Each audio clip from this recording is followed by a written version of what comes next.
Guys, এই একদম সাদা মাঠা পরিবেশে এই যে সুন্দর করে জমিতে এই যে ধান রোপণ করবে এখন, তাই এখন এখানে দেখেন আমার দুই বন্ধু সুন্দরভাবে তারা এখানে কাজ করতেছে। আপনারা তাদের একটু ফানি দেখেন এবং আপনারা বেশি বেশি করে এইটা যাতে মিলিয়াম যাতে হয় সেইভাবে আপনারা সারা বিশ্বে ছড়াই দেবেন, সবাইকে শেয়ার করে দেবেন।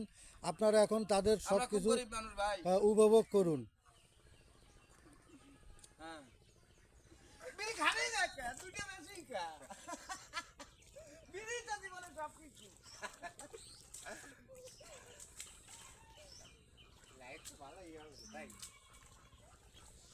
যে বিড়ি খান ঘুমের আগে খেয়ে ভালোভাবে কুলি করে এরপরে ঘুম পড়বেন, আবার সকালে উঠে কিছু খাবার খেয়ে তারপরে বিড়িটা খাবেন, কারণ বিড়ি জীবনে সবকিছু বিড়ি ছাড়া যাবেই না, সব চলে যাক, এর দুনিয়ায় কিছু দরকার নাই, খালি বিড়ি খালি বিড়ি খালি বিড়ি খেয়েই যাবেন।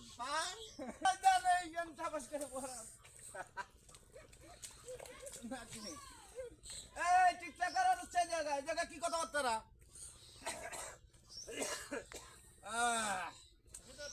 হ্যাঁ বলি ভাই।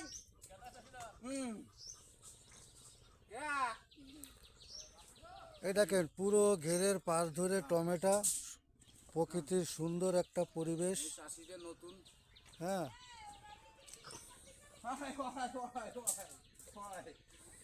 ঠিকঠাক করতেছি ভাই, আমার বউ চলে আসছে, এখন আর বেশি বিড়ির কথা বলা যাবে না, বললেই যাবে না কেন না বাজে গেল।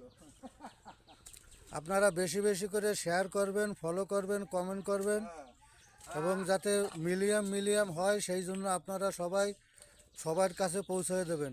ধন্যবাদ গাইস, আপনারা সবাই ভালো থাকবেন, সুস্থ থাকবেন। আল্লাহ হাফেজ।